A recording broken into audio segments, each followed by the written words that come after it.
Neurotransmitiendo, producción y contrabando de neurociencias y psicología científica. NT, ¿estás ocupado? Quiero mostrarte algo. En realidad sí, estaba preparándome para... Acabo de aprender a hacer malabares. Anoche no podía dormir y me puse a ver tutoriales en YouTube. Hasta que tipo 5 de la mañana me dio sueño y bueno, me fui a dormir. Hoy cuando me desperté y fui a desayunar, agarré 3 naranjas y me salió. O sea, me desperté sabiendo hacer malabares. En una de esas soñé que practicaba. No sé, ¿eso tiene sentido? ¿Lo aprendí durmiendo? ¿Vos qué opinás?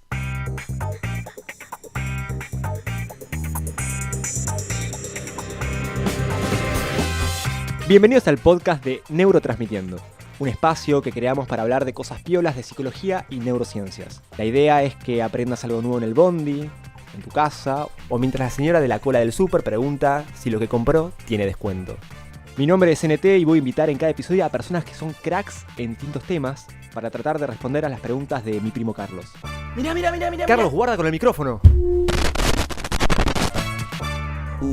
Mala mía.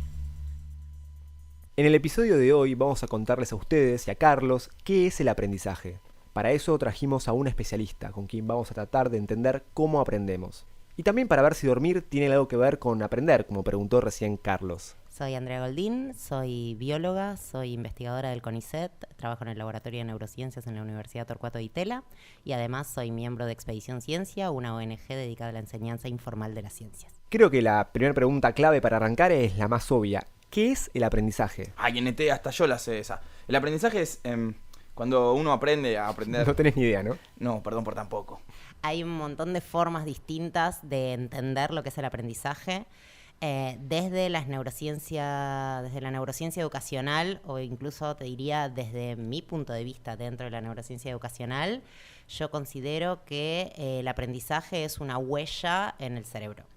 Es una huella física, es una red, una serie de modificaciones neurales que se dan adentro del cerebro de una persona y que en la práctica se van a ver o se podrían ver en una diferencia en cuán bien haces una tarea.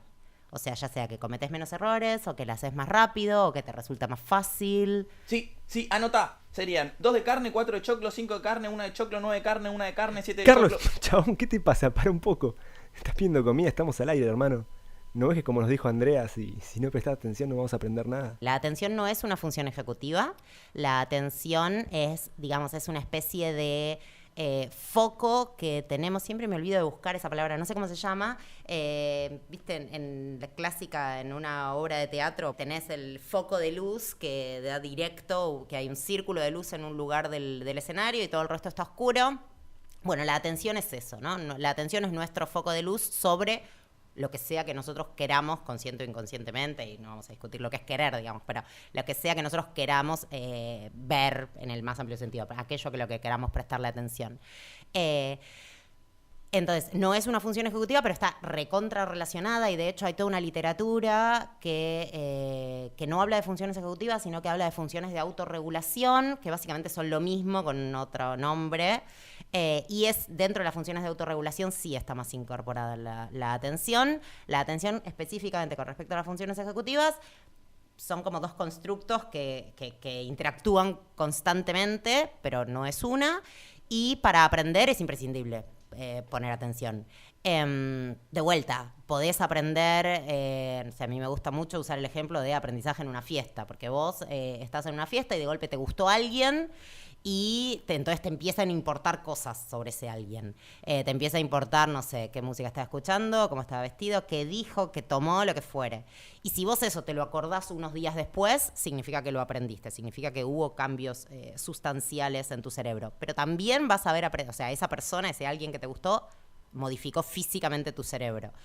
Pero también alguien que no te gustó y que era una pesada insoportable, que no podés creer cómo alguien así puede estar en una fiesta en la misma que vos, si la estás recordando unos días después, también te modifica tu cerebro. Entonces, todos esos son aprendizajes. Uno aprende únicamente aquello a lo que le prestó atención, porque lo que no le prestó atención es como que estaba dentro de lo oscuro del escenario y vuela, pero no necesariamente uno decide a qué prestarle atención.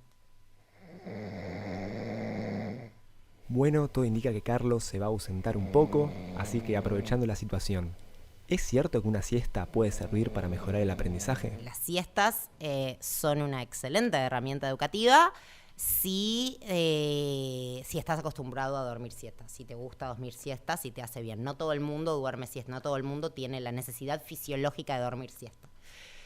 Pero dormir, o sea, yo te decía antes, dormir ayuda a que se consoliden ciertos aprendizajes, a que aprendas mejor algunas cosas, a que se formen o se rompan o se modifiquen estas redes neurales que te mencionaba.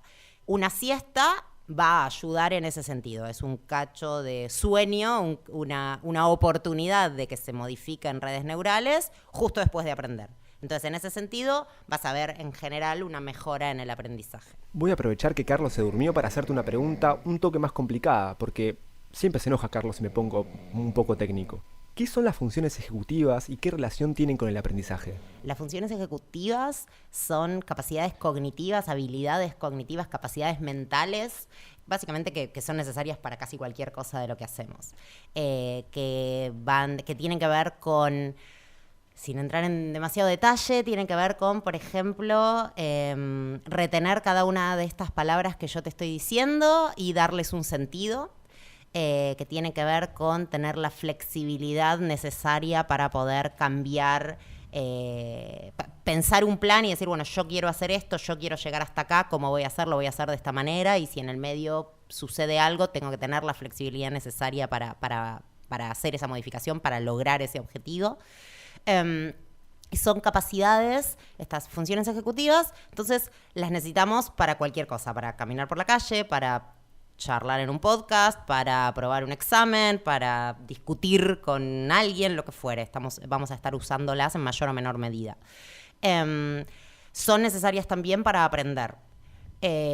Tanto para el mal uso, si querés, a mi gusto, del aprendizaje, como la cosa enciclopédica de aprenderse, no sé, listas de nombres de ríos de memoria, por el mero hecho de saberse los nombres de los ríos, ¿no? Después podemos discutir cuán copado o no está eso, hacer esa tarea. Pero son necesarias para poder aprender...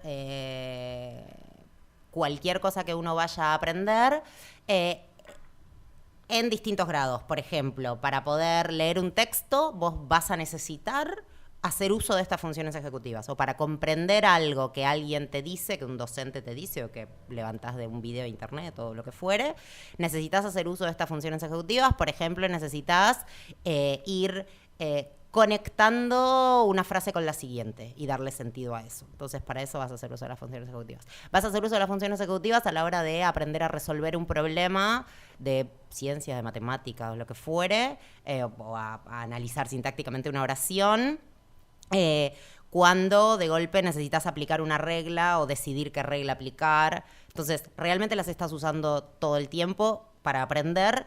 Te estoy hablando de siempre aspectos formales del aprendizaje, pero obviamente nosotros estamos aprendiendo todo el tiempo y para cualquier, estás aprendiendo en una fiesta, estás aprendiendo cuando charlas con tu abuelo, estás aprendiendo cuando puteas a alguien por la calle. Entonces, en todas esas instancias, en distintas medidas, también las estamos usando, y de hecho las funciones ejecutivas son bastante buen predictor del rendimiento académico y del éxito a lo largo de la vida, de distintas formas que se pueda medir éxito. ¿Dormiste bien, Charlie? No, soñé con mi ex.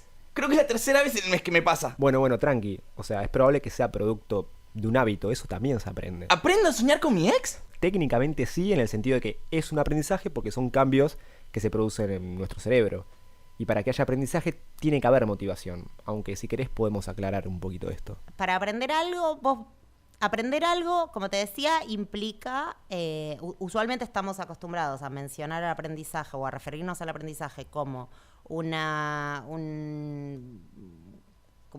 como parte de un contexto formal de educación. O sea, pensamos en el aprendizaje como aprendo en la escuela, universidad, a nivel inicial, lo que fuere.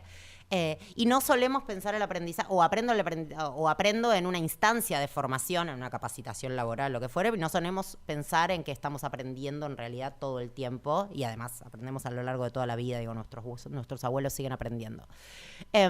Ahora, ¿qué vas a aprender? Va a estar determinado por a qué cosas le vas a estar prestando atención. ¿A qué cosas le vas a prestar atención? Va a estar determinado por qué es relevante para vos.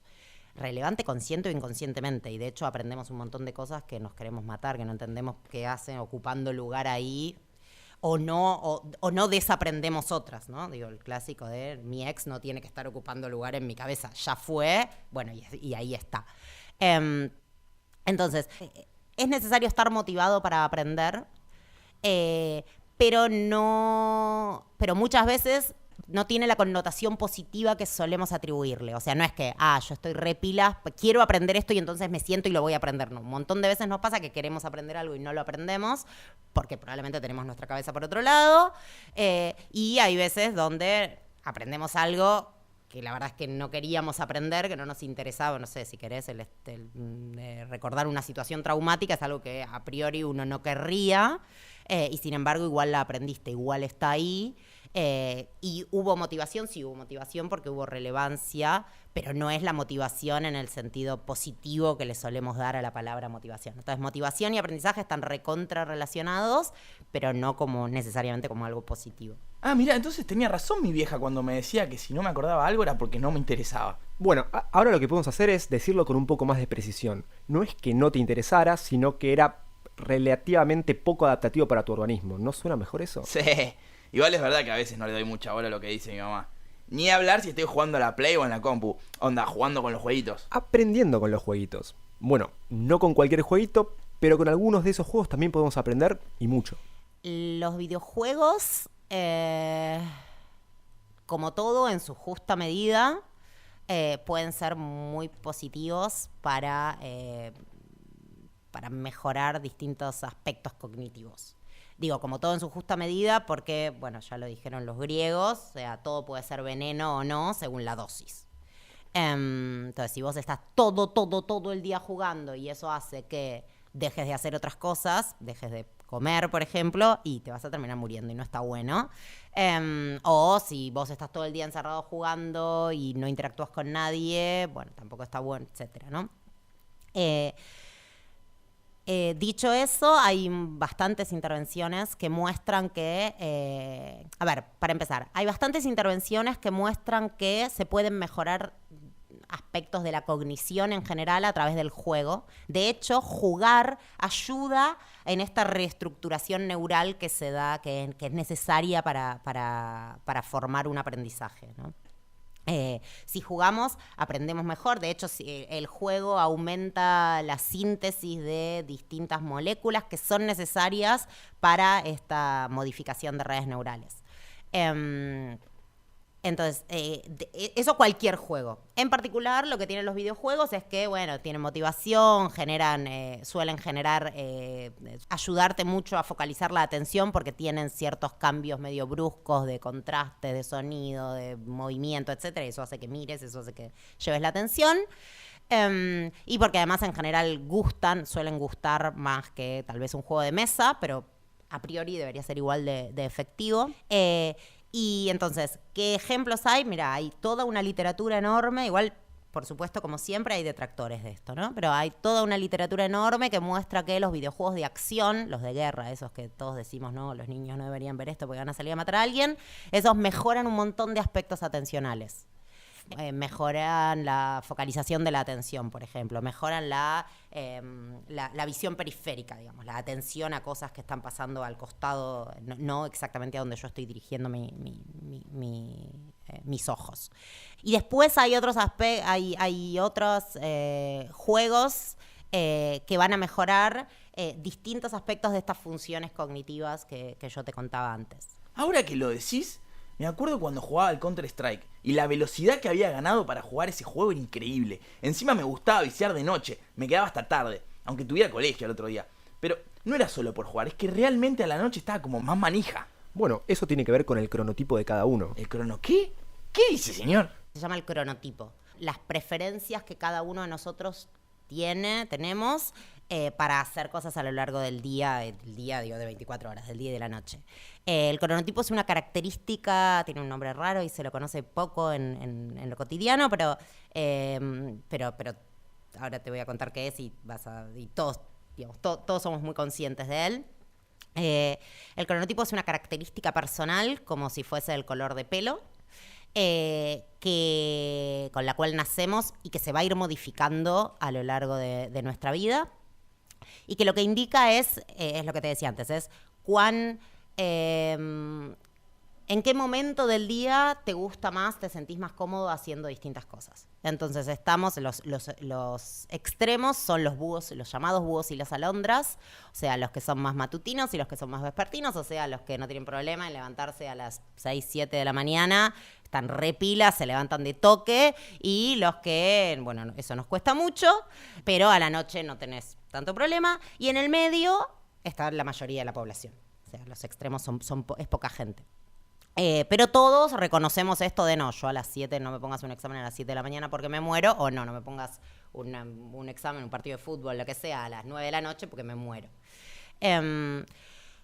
Entonces, ¿cómo eso interactúa con los horarios escolares? Es lo que te puede afectar el rendimiento académico, y de hecho nosotros estamos por publicar un estudio en el que demostramos eso concretamente, porque hasta este estudio no había ninguno que demostrara completamente esto, y nosotros lo estamos demostrando completamente.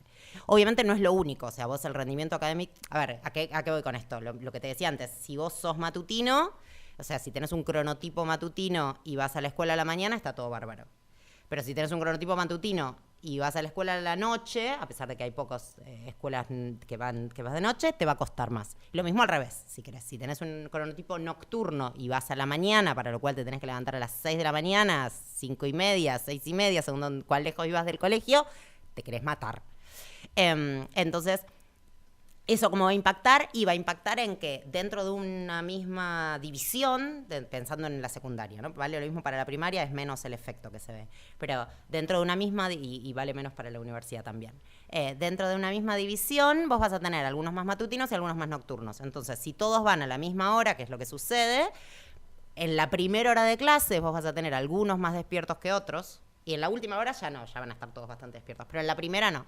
Entonces, ¿cómo te afecte eso que vas a aprender o el examen que te tomen en la primera hora de clase va a ser súper diferente según cada uno de estos cronotipos? Ok, pero más allá de si yo sea Búho o Paulo Londra... Alondra. Bueno, sí, eso, déjame seguir, chabón. Más allá de eso, ¿qué tiene que ver dormir con aprender? Porque yo cuando tengo parcial, la noche anterior no duermo porque me quedo estudiando. Y bueno, eso capaz que no es la mejor idea, porque dormir te ayuda a consolidar lo que aprendiste. Básicamente lo que hace es ayudarte a asentar eso que fuiste aprendiendo durante el día. Como vos con los malabares. Dormir es imprescindible para aprender.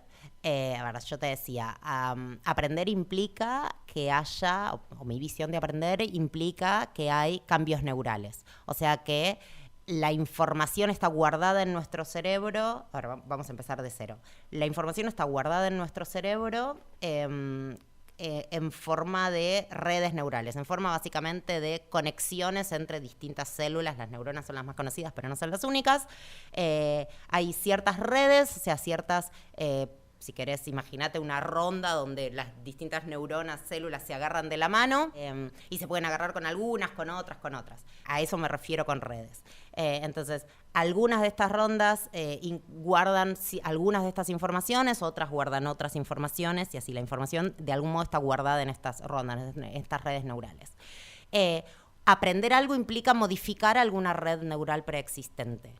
O hacer una nueva, o simplemente te saco a vos y lo pongo a él, o agarro y hago que agarres a alguien con más fuerza dentro de la ronda, no necesariamente tengo que sacar o poner a alguien.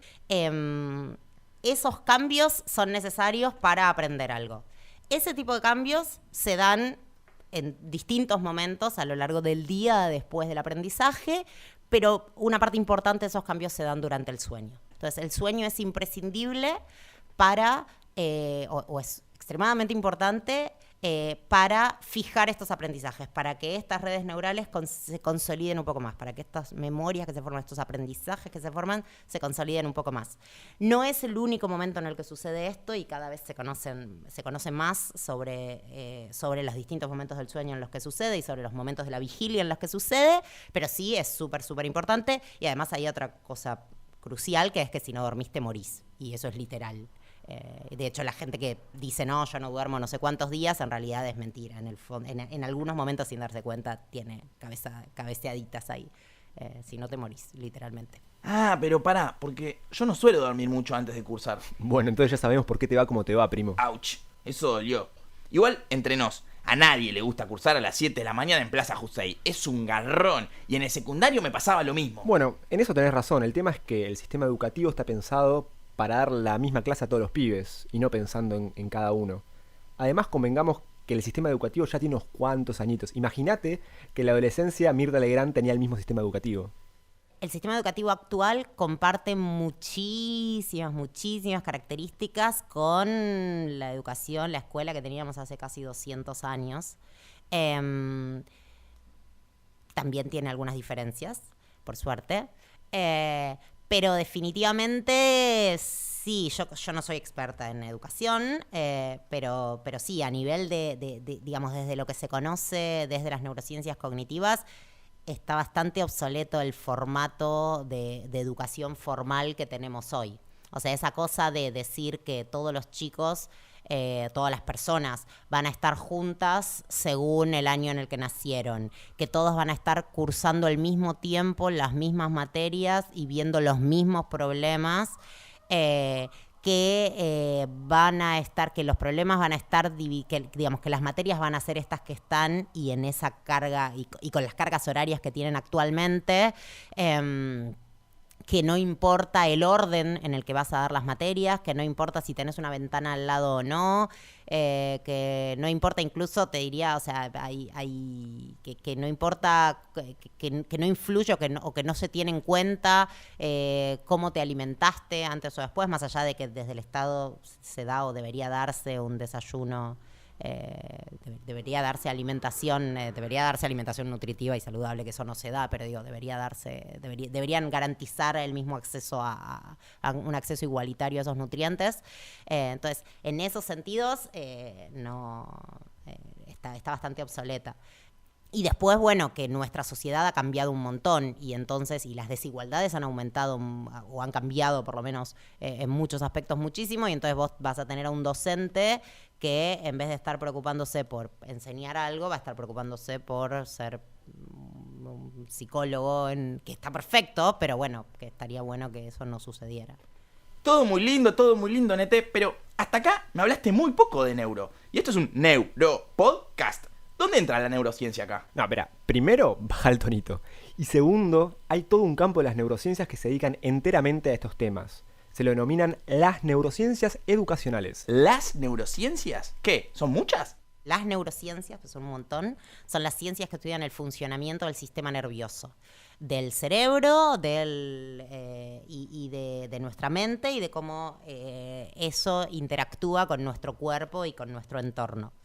El cerebro es la cosa física, el órgano, el cacho de carne, digamos, que uno podría agarrar y tocar, que está dentro de nuestra cabeza, y la mente son los procesos que suceden en ese cerebro, las cosas que están pasando en ese cerebro, una especie de hardware y software, que no es exactamente así, pero algo parecido a eso.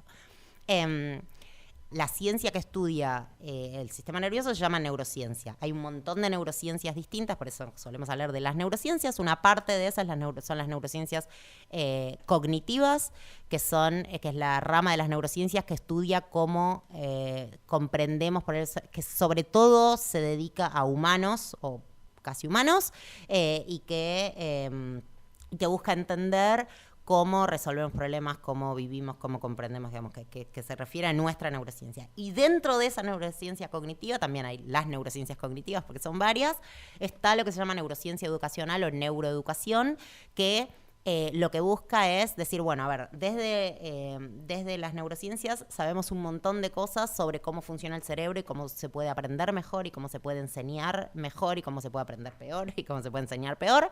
Y no sabemos miles, ¿no? Pero hay algunas que ya sabemos y estaría bueno poder aplicar o poder ayudar a que el sistema educativo sea un poco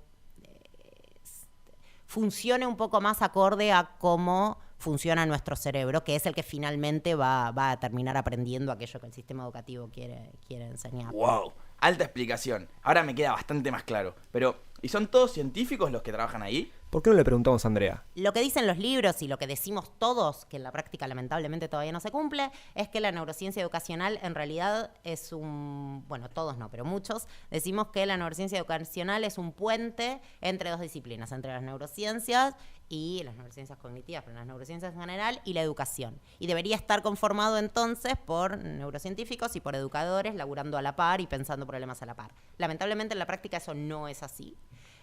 No suele, a los neurocientíficos nos escuchan algunos educadores. Lamentablemente, desde las neurociencias prácticamente no se escucha a los educadores y eso es un problemón porque ya estás partiendo de una desigualdad que no es tal, bueno, con todas las críticas que yo tengo en particular, pero que hay sobre los científicos y sobre el principio de autoridad. Y estás perdiéndote la base, la parte infinitamente rica que tienen los educadores. O sea, nosotros sabemos un montón de cosas desde la teoría, desde el laboratorio, desde estudios como muy sesgados. Los educadores tienen años, décadas de ver cerebros en vivo, o sea, tienen de a 30 cerebros todos juntos viéndolos, entonces realmente tienen una cantidad de conocimiento que yo diría que es mayor a la que tenemos nosotros. Yo siempre trabajé en entornos completamente interdisciplinarios, incluyendo siempre neurociencias, pero en distintos lados, incluyendo médicos, psicólogos, gente de ciencias de la educación, educadores, gente más cuadrada y gente menos cuadrada. Y esos son los ámbitos más ricos de discusión, porque cada uno viene con su visión y puede aportar, o sea, si hay buena leche, se puede aportar a problemas comunes. Es bastante común de escuchar en psicología que las neurociencias buscan conquistar la subjetividad de la gente, reduciendo a las personas a cerebros, y en este caso, a los alumnos. También se escucha una bocha decir que las neurociencias son de derecha y que están al servicio de las farmacéuticas.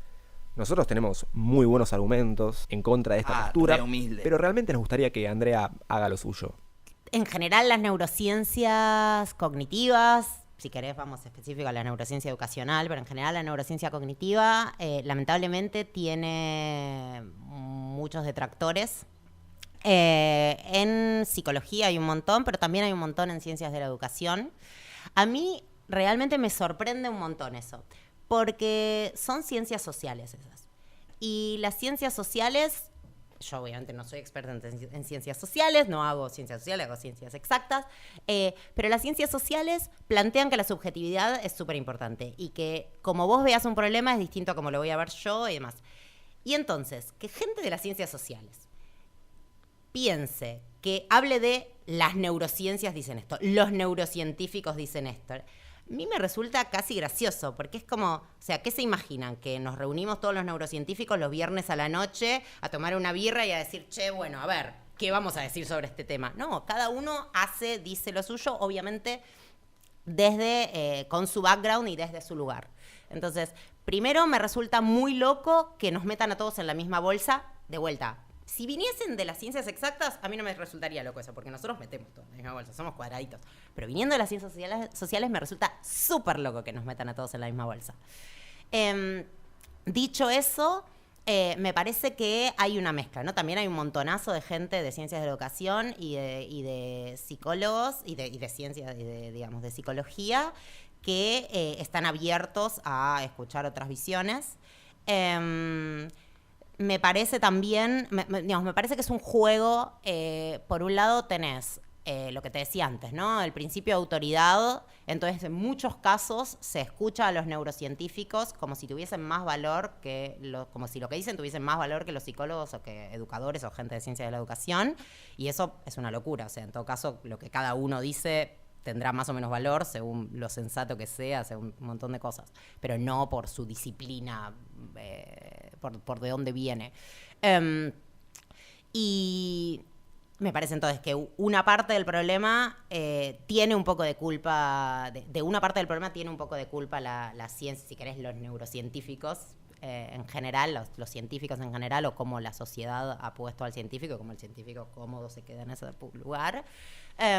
Y por otro lado, me parece también que hay un poco de miedo, un poco de nicho y un poco de miedo de perder algunos lugares que a mí me parece en lo personal súper infundado. Entonces, a ver, El que aprende es el cerebro, y sí, la verdad que sí, el que aprende es el cerebro. Es como que alguien discuta si el que respira es si el órgano responsable de respirar es el pulmón. Obviamente vos necesitas todo el resto del cuerpo, porque solo con el pulmón no haces nada. Pero bueno, el que aprende es el cerebro, sí. Las redes, los aprendizajes, lo que aprendes en la escuela, donde sea, va a estar guardado en el cerebro.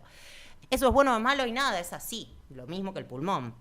Reducir todo a decir, digamos, lo que las neurociencias pueden llegar a aportar, a decir que es un problema porque estamos diciendo que los aulas solo tienen cerebros. No, la verdad es que nadie dice, o nadie debería decir eso, y si alguien lo dice, de nuevo, que digan que todo el área está mal, que todos los neurocientíficos estamos mal, porque alguien dijo eso, me parece. Y por último, algo que sí me parece súper importante aclarar, es que además a las neurociencias cognitivas, en particular, se las tilda un poco de imperialistas, de derecha, ¿no? Y es como cualquier discurso o es como cualquier conocimiento. Depende cómo lo uses, depende cómo lo apliques. Si querés, es de derecha o de izquierda.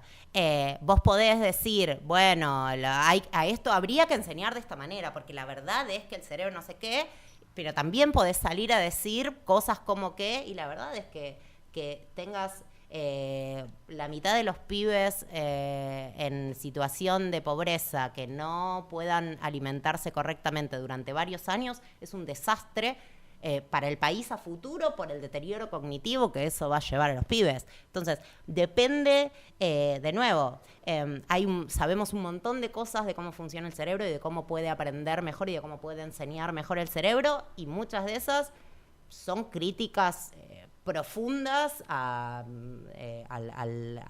estado actual de las cosas.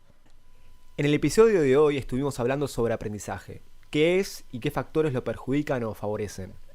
Vimos que no aprendemos solo las cosas lindas o las que queremos, y entendimos por qué Carlos se despertó sabiendo hacer malabares.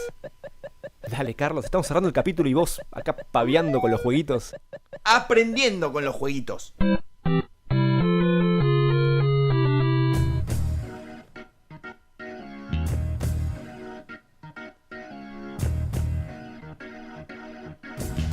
Este episodio fue conducido por Tomás D'Amelio como NT y Federico Gómez Bach como Carlos. Producido por Federico Gómez Bach y Alejandra Torres. En la producción periodística y en la investigación, Mariano Díaz Rivera, Nicolás Bruno, Tomás D'Amelio, Manuel Correa Freistad, Leiren Bon y Antonella Giordano Furchi. En la edición, Federico Gómez Bach y Alejandra Torres. Neurotransmitiendo es un proyecto de producción y contrabando de psicología y neurociencias que surge con el fin de armar un puente entre la ciencia y la práctica de estas disciplinas. Seguinos en Instagram como @neurotransmitiendo. Gracias, vuelvo prontos.